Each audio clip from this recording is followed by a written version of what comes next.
আব্বা পড়ে যেতে পারে, তুই কি করস?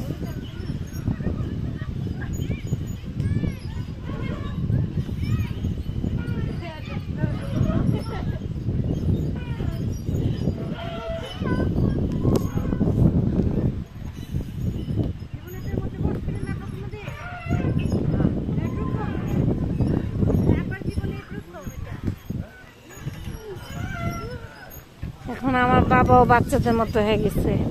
এর আগে আব্বা কখনোই দোলনায় উঠে নাই, জীবনের ফার্স্ট টাইম সে দোলনায় উঠল। তারপর আমার বোন, ছোট বোন ছড়ার অনুরোধে আর মনে হচ্ছে আব্বা খুব মজাই পাইতেছে। আল্লাহ, পাশের ওরা কি উঁচু উঁচু করে উঠতে পারতেছে। ওয়াও, আমরা তো এভাবে পারিও না। এত উঁচু চলে যেতে পারে মানুষ, তাও তো জানতাম না। খুব মজা লাগতেছে আমার আব্বার। আব্বা ভয় পাইতেছে না? হয়েছে আব্বা তোর রে, তুই এত জোরে জোরে আব্বার দিতেছ।